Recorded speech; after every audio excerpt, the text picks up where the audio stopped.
Épître de Paul à Tite, chapitre 1er.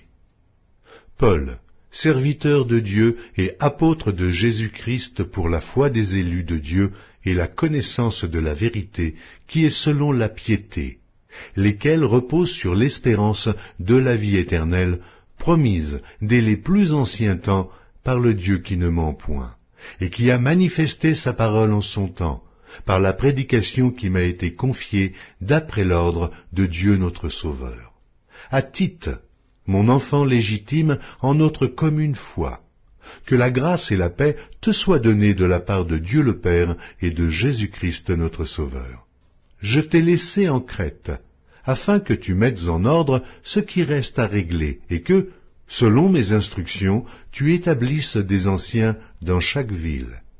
S'il s'y trouve quelque homme irréprochable, mari d'une seule femme, ayant des enfants fidèles, qui ne soit ni accusé de débauche, ni rebelle.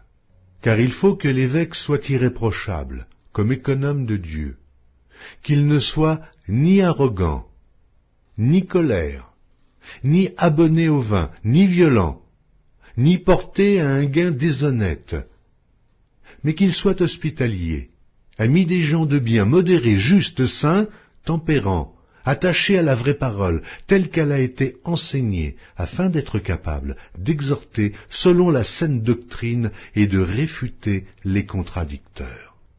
Il y a en effet, surtout parmi les circoncis, beaucoup de gens rebelles, de vains discoureurs et de séducteurs, auxquels il faut fermer la bouche.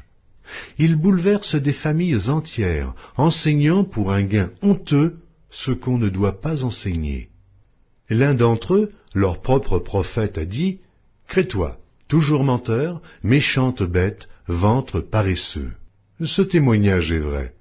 C'est pourquoi reprends-les sévèrement, afin qu'ils aient une foi saine, et qu'ils ne s'attachent pas à des fables judaïques et à des commandements d'hommes qui se détournent de la vérité. Tout est pur pour ceux qui sont purs. Mais rien n'est pur pour ceux qui sont souillés et incrédules. Leur intelligence et leur conscience sont souillées. Ils font profession de connaître Dieu, mais ils le renient par leurs œuvres, étant abominables, rebelles et incapables d'aucune bonne œuvre.